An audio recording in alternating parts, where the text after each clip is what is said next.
Okay, so this is the first trial for the interview because we might have to do it a couple times. Okay. But first question is, were you drafted or did you volunteer for entering the Vietnam War? I got drafted. Okay, and when they put you through, like, the evaluation, like, they tested you out to see if you were physically fit for the Army, were, like, you made it, right? Well, what happened was when I first went down, they found out that I had a hernia, and they said that I would have to get it. I would have to get it surgically, repaired. I was having problems. I did get it done.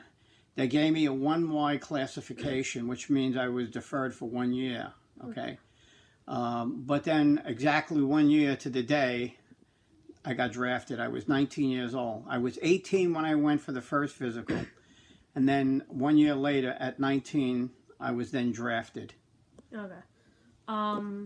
So when was your first day in the Vietnam War? Like, what day did you get like shipped out to Vietnam? I believe I got to Vietnam around midnight on December 17th, 1967. And then from that point on, it was about the 18th, maybe the 19th of December, I was out with my unit out in the field. Okay, that was with Charlie Company, the 4th of the 9th. Okay. So, next question would be, like, what were you expecting when you first got to Vietnam? Well, I wasn't sure what to expect. I know we went through training, but I wasn't really sure. But what did happen was the situation was pretty bad at that time, but there was a lull, okay? No one seemed to know why, okay? This was, it was like mid-December. We would go out on patrols every day, okay? I was with the infantry. Somehow, nothing ever happened.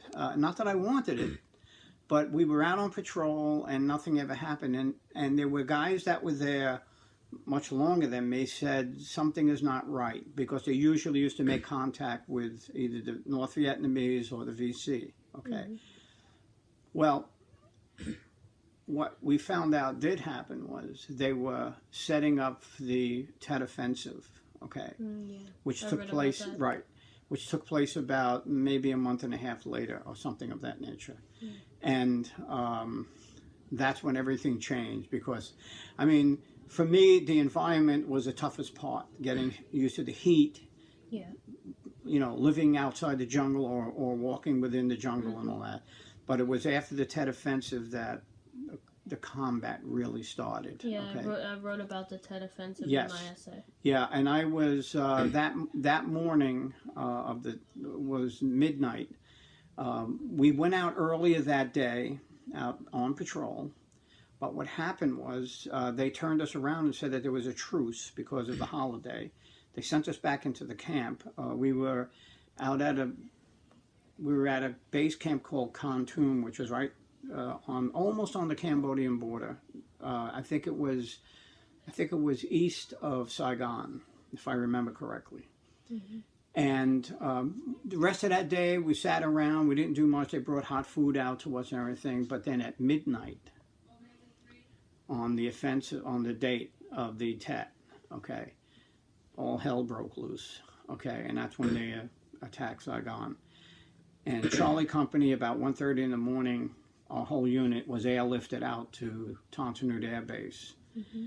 And I got to tell you, if I'm a graphic artist, and if I ever had to paint a picture of hell, that's what I seen from the helicopters when we were going into Ton Thu Nuit Air Base. Everything was either on fire, the tracer rounds were all over, and to be quite honest with you, I wasn't even sure how I survived it. Okay, because when we landed on the runway, there was just hundreds and hundreds and hundreds of bodies, North Vietnamese, GIs,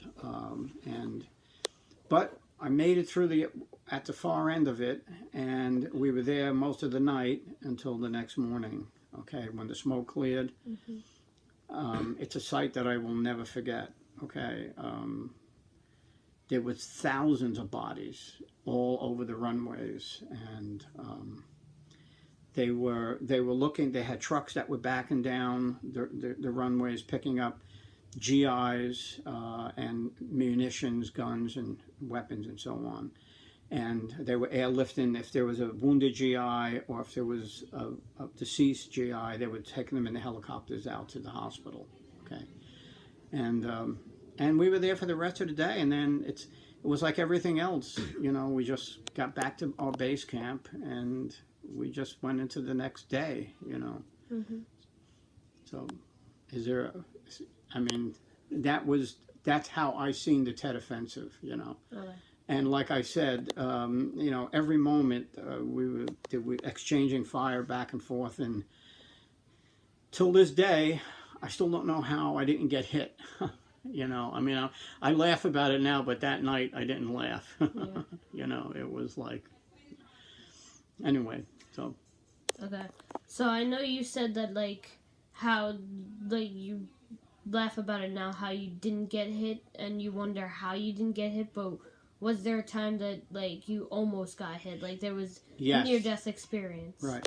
Well, I'll tell you, you know, like I said, after the Tet Offensive, everything changed, okay? Every day when we went out, there was, we met up with either an ambush or we detected movement and we got into an exchange. You know, one of the things that my buddy and I, on our way over to Vietnam, he said to me, "Do you think you could kill anybody?" And I said, "You know, I don't think I could. I mean, I wasn't sure. You know, I mean, you know, I was an art student. Okay, I never even fired a rifle. I never even seen one. Okay, until I was, you know, in training. Okay, but what did happen? Now, this was maybe a few days after the Tet Offensive. We were on a patrol, and we got pinned down, okay? There was my company, and we all got pinned down, and I was laying down on the ground, and I was by a berm that was about 4 feet tall, and there was a tree that had been down above it, okay? And the thing that I realized was that whoever, the North Vietnamese or the VC, whoever it was that was probably up in a tree, okay, had me in his gun sight, and that I knew for a fact, okay, because every time he fired his weapon, he was firing right at me. In fact, those bullets were hitting like within a foot away from me, okay, and I realized at that point it was either kill or be killed, okay. I mean, I hate to put it that way, but I realized at that moment that, oh my God, you know, what am I going to do? I didn't even know where he was, okay. At one point I sort of kind of maneuvered around a little bit, and I remember looking up. He had fired a round. It wasn't an automatic round, it was just a single shot, and it hit the tree, just below the tree, but it hit the tree and it hit the ground, okay. And I was looking up into the tree, and I thought I seen the muzzle, not the muzzle flash, but a little puff of smoke. It might have been my imagination, I'm still not sure, okay. But I seen where the bullet hit the tree and where it landed on the ground. I thought, well, if I could draw a line from the ground to where the bullet hit and go straight up, he's just somewhere up in that tree. And for the first time, I actually fired. Not automatic, I fired 4 single rounds into that area of the tree, okay. Now, I don't ever recall seeing anyone fall out of the tree or anything, but I gotta believe I might have come pretty close, because after that, it ended. You know what I'm saying? Yeah. But I guess my point to this story is that I realized that no matter how I felt about what was going on, okay, I mean, I don't even know if I felt that these guys were my enemy, but I realized that it's either kill or be killed, okay? Yeah. And I wasn't ready to die over there, Yeah. so. Okay, so I know how you said kill or be killed, and like you said that was one of the near-death experiences. Was there like any time that you actually had to kill somebody and you knew that you killed them? Yes, there was one point of time which was maybe about a week later from this incident. We were on what they call an eagle flight. Okay, what they used to do is they used to pick us up in the base camp in helicopters, and they would fly us around to different areas. Okay, and if they suspected that they seen something, movement or maybe supply routes or something of that nature, they would land us. Okay, and we would check it out. Usually we would find something, maybe they had food stashes or ammunition stashes. What did happen that day, it was about maybe 1 o'clock in that afternoon. They picked us up from a landing, from what they used to call LZs, which is a landing zone. Okay. And we flew around for about maybe 45 minutes. And then they were heading us back to Cu Chi. That was my main base camp. And as we were flying, I was sitting inside the helicopter. I was sitting on the floor looking out the door. And I noticed something that looked like bicycle reflectors that were out in the middle of the jungle. And the lieutenant that I was across from, he said to me, "Did you see that?" And I said, "Yes." He said to me, "What do you think it is?" I said, "Well, it looks like reflectors." Now, my MOS was 11C Bravo, which means I was infantry, light artillery. I was in the mortar platoon. And I know that when we set up our mortars, we use what they call aiming stakes. And on the top of the aiming stakes, they look like bicycle reflectors. That's how we used to see it at night. We used to shine a light into that. Okay. So I said to him, I think that there must be maybe a rocket launching site or a mortar launching site.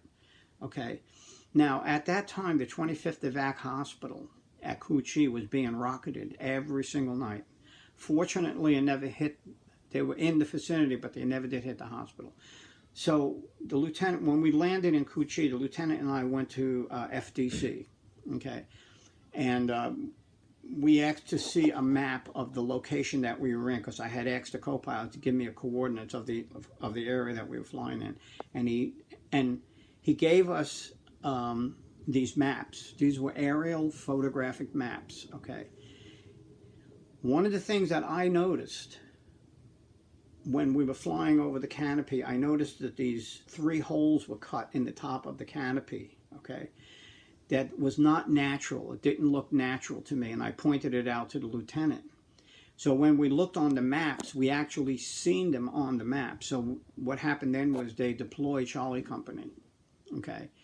So the lieutenant, myself, the platoon sergeant, Ortiz, and there was another guy, I think his name was Scott something or other. There was 4 of us. We were on the left side of the file. And I recognized some land areas where the trees had come down. And I said to him, I think the 2 bomb craters are on the other side of the tree. That's what I actually seen from the air. And once we got around the berm, okay, I seen the 2 bomb craters, okay? And we were walking down a path, and at the end of the path was a little, we called them hooches, okay? They were like these little straw huts, okay? And what happened was, the lieutenant was on my right, and there was, I think, I can't remember his name, maybe Scott, whatever. He was like behind the lieutenant. The platoon sergeant was in front of me, and we were walking down this path, and all of a sudden the platoon sergeant said, he waved his hands to get down. So we got down. The lieutenant said, "What's going on?" I said, "I don't know." And he drew his weapon out. He drew his pistol, and he fired it into the water, because the bomb craters were filled with water, okay, because it was near the wet season. And all of a sudden the body floated up, okay? And he was dragging it out. What happened then was I stood up and we started to walk forward when all of a sudden the door of that little hooch opened, okay? And a North Vietnamese regular army soldier stepped out and he aimed his rifle right at me, okay? Again, you sort of wonder, my reaction was, again, kill or be killed. I reacted probably a split second before he did, and I fired my rifle at him. 2 rounds. One, I don't know where it went off. The other one hit him in the chest. But by that round hitting him in the chest, it deflected him. So when he fired his round, the bullet went past me. I could actually hear the bullet past me, okay? Mm-hmm. But I got to tell you the truth, okay? He fell forward, and we hung out for a few moments, and then we all walked up, okay? There was no one else in the hooch. It was just these two guys. And you know something, I didn't feel like a hero or anything like that. But again, the situation was, again, I'm going to use the term kill or be killed, okay? And it was a situation in combat, you know. Yeah. It was going to be either him or I, okay? Yeah. And, you know, when we turned him over, because had fell forward, okay? He was probably my age, maybe 19, 20 tops, okay? They didn't wear dog tags like we did, okay? They had these little cards that had their name on it, and they took it out, and he had pictures of him and his family, and I felt really bad. I got to be honest with you. I mean, I'm saying, you know, I never thought in my entire life that I would ever take somebody's life, and I did, you know. I mean, and that was difficult for me, okay? Yeah. You know, I mean, you know, it was, I did what I had to do to survive it, you know. But that was my probably one and only experience, okay, where I actually physically seen the person that I shot and he fell dead, okay. I mean, like I said, I was in the mortar platoon, and as the time went on, I didn't go out in the field as much because I became the squad leader. So whenever we fired the mortars, there was always a possibility that someone was at the right place at the wrong time, where they, you know, where they got hit with the shrapnel and so on and so forth. But, you know. Okay, so 6th question. Were there any, like, animal encounters, like good animal encounters or bad animal encounters? I did have one time I had there was, I don't know if it was a bad encounter, but it was a wild boar. They had a lot of them around, and it was late afternoon. I remember walking through the jungle. Okay, it was pretty heavy jungle, and all of a sudden, I wasn't sure what it was. I looked over to my right, and all of a sudden I seen this thing. I wasn't sure what it was, and it jumped out in front of me and just ran in front of me. Okay, and I could tell that it looked like a pig or like a hairy pig or something. Yeah. Okay, but it didn't like bother me. You know, like it didn't like try to attack me or anything. It just ran off. Okay. The only other thing I had was a snake. I think it was a python. We were walking, and we were in the file. We were just coming out of what they call a hedgerow, okay? And I could see the patties, the rice paddy, and all of a sudden, as I'm standing there, this snake just kind of popped up in front of me, and it didn't do anything. It just kind of looked at me, and I went, oh, and I didn't move. I was frozen because I didn't know if it was going to bite me or anything. But then it just kind of shriveled up and kind of walked off somewhere. But those were the only, you know, encounters I had with animals. I mean, water buffalo were all over the place, you know. And were there any, like, good encounters, like any animals that hung out with you? Or... Yes. You know what? Somewhere I have pictures. We were in a base camp, not Coochie. It was one of the forwards of base camps, and a little monkey came up, and I actually have pictures of it. I called it Bobo, okay? And it hung out with me for weeks. It would stay in the base camp, but I had it I tied it up, and I had it in the base camp, and it would come every night when we came back. I would feed it some of the sea rashes and everything. And then we were going to leave the camp to go to another site, and this was after about maybe a month, okay? And I just let it go, and it just kind of scurried off into some place. And I also found a little dog that was, he used to come into the base camp at night, okay? There was one other case with an animal, okay?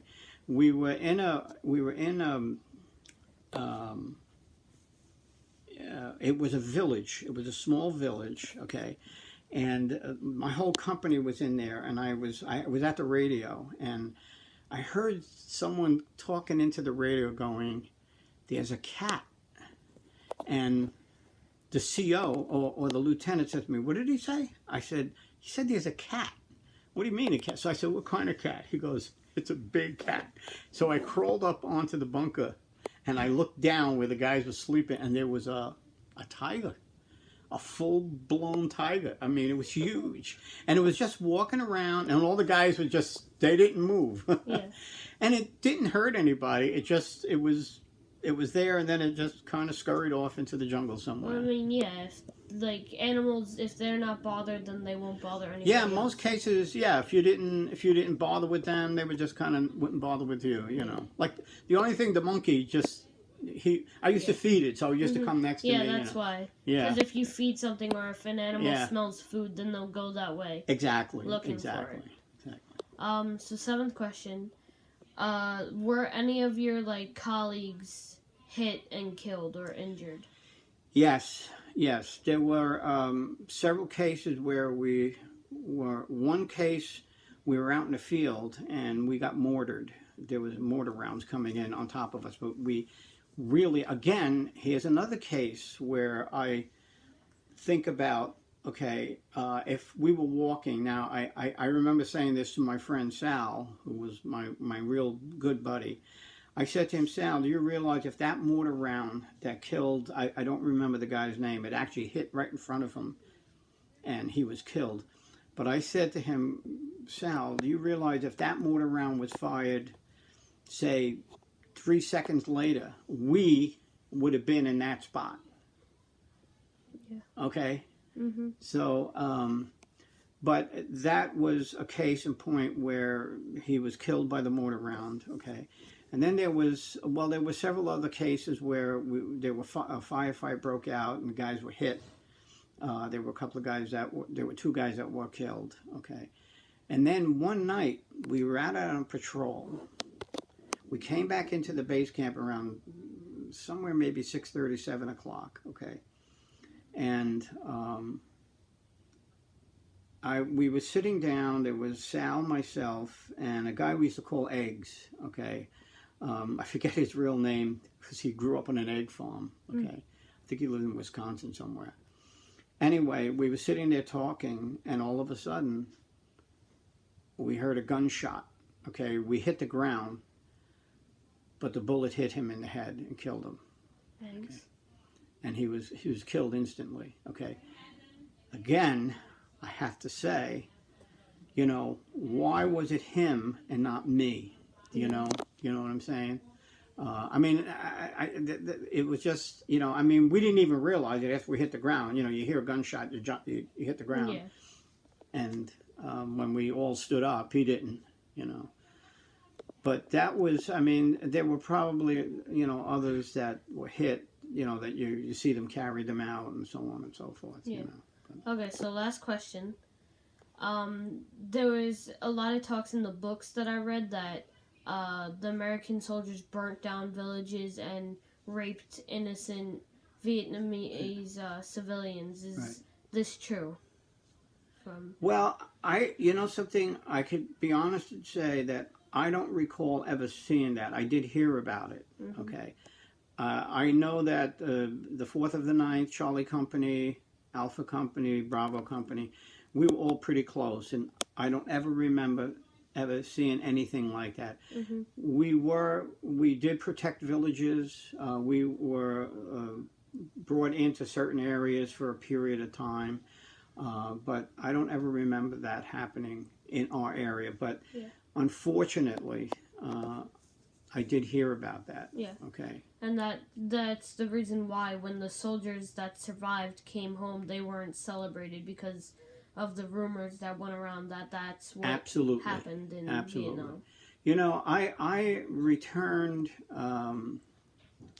to California after a 20-some-hour flight in December of 1968, okay? But we were brought into a military base, and I didn't notice anything, and then we went through the like a decompression. You know, they talked to us about our, you know, what went on.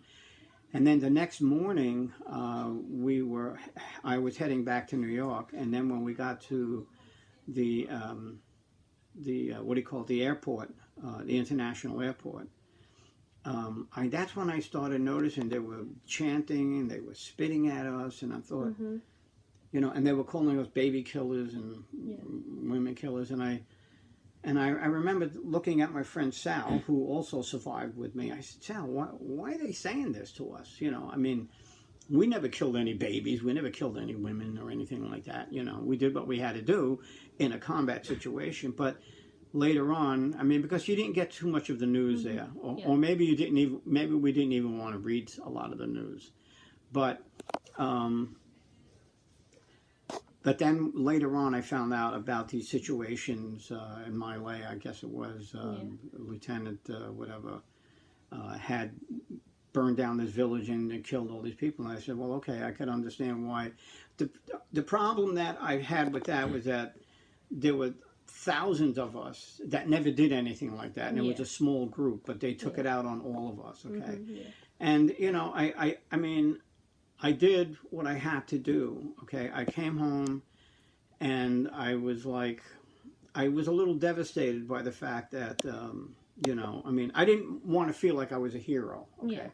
But I didn't do anything like that, okay? And I think any of the guys around me also said the same thing. We never did anything, you know. So, it's like... One more question. Sure. How many years were you in the Vietnam War? I was there 1 year. 1 year. 1 year. Okay, so that's the end of the interview. Thank you for your time. I mean, I have one last thing to show them. Where did we put it? Oh, right here.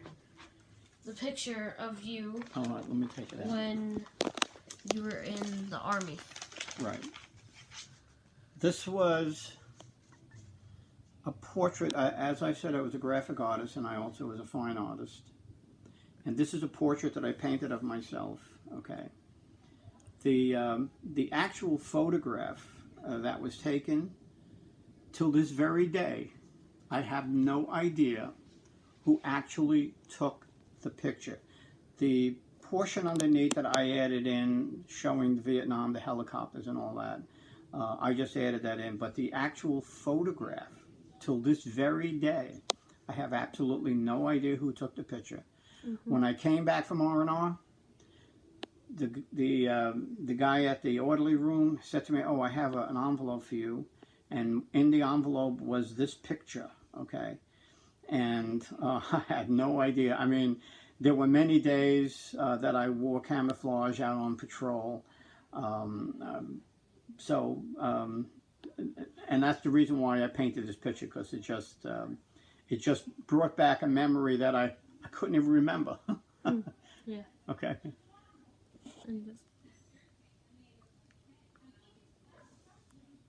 Yeah, so again, thank you for your time. That was the end of the interview. And yeah, You're welcome. thank you.